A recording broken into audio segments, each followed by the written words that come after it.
2023-24 financial ఇయర్లో pharma రంగంలో దాదాపు 8% వృద్ధి కనిపించింది. ఈ రంగానికి చెందిన చాలా మేనేజ్మెంట్లు ఇచ్చిన వృద్ధి 8 to 12% దిగువన ఉన్నాయి. కానీ ఫైనాన్షియల్ ఇయర్ 2025 అంటే ప్రస్తుత ఫైనాన్షియల్ ఇయర్లో భారతదేశంలో ఫార్మా రంగం వృద్ధికి సంబంధించి అంచనాలేంటో చూద్దాం. ఫైనాన్షియల్ 2024లో ఈ రంగంలో కంపెనీల పనితీరు ఎలా ఉంది, మరి ఇప్పుడు ఫార్మా రంగం వ్యూహం ఎలా ఉండాలి అన్నది కూడా అర్థం చేసుకుందాం. రేటింగ్ ఏజెన్సీ ఇక్రా ప్రకారం 25 ప్రముఖ దేశీయ ఫార్మా కంపెనీల ఆదాయ వృద్ధి ఫైనాన్షియల్ 2025లో 8 to 10% ఉండొచ్చు.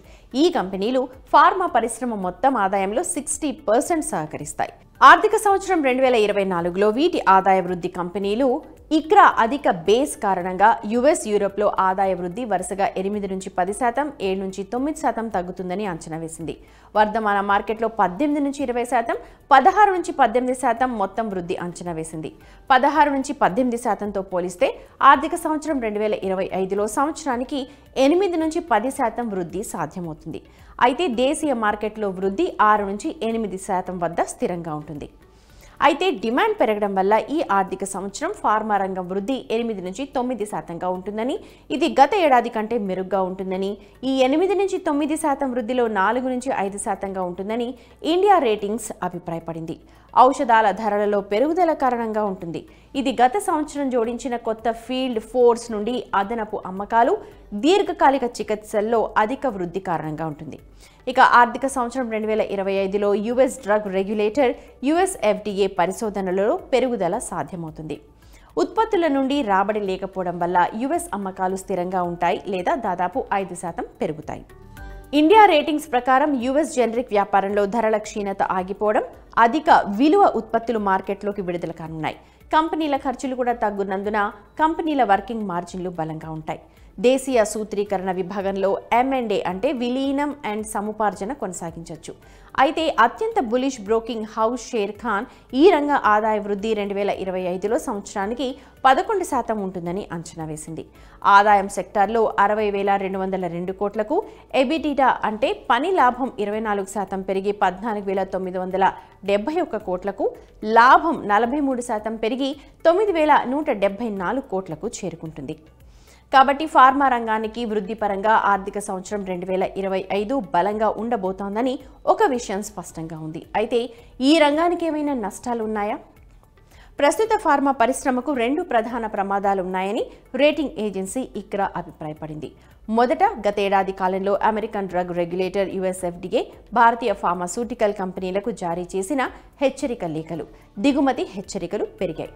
ఈ కంపెనీలు ఉత్పత్తి లాంచ్లలో జాప్యం, సరఫరా వైఫల్యాల కారణంగా జరిమానాలు, కన్సల్టెంట్లను నియమించడం, అదనపు నిర్వహణ బ్యాండ్ వెడల్పును ఉపయోగించడం వంటి పరిష్కార చర్యలు, కంపెనీల లాభాల మార్జిన్లపై ప్రభావం చూపడం వంటి కారణాల వల్ల ఉత్పత్తి లాంచ్లపై గణనీయమైన వ్యయ భారాన్ని ఎదుర్కొన్నాయి.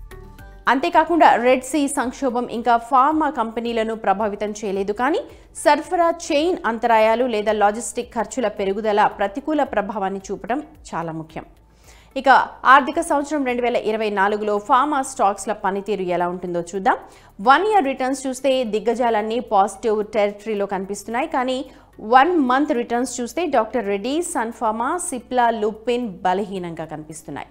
అలాగే స్వల్పకాలంలో ఇన్వెస్టర్లను కాస్త నిరాశపరిచిన అలెంబిక్ ఫార్మా మినహా మిగతా మిడ్ క్యాప్ ఫార్మా స్టాక్లు వివిధ కాలాల్లో మంచి పనితీరునే కనబరిచాయి.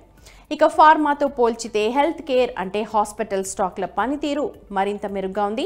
అపోలో హాస్పిటల్స్ మినహా మిగిలిన అన్ని స్టాక్లు మంచి ఆదాయాన్ని ఆర్జించాయి. ఎందుకంటే ఆస్టర్ డిఎం హెల్త్ కేర్ ప్రత్యేక ధర, స్వల్పకాలిక పేలవమైన పనితీరు, డివిడెండ్ సర్దుబాటు కారణంగా ₹118 మాత్రమే.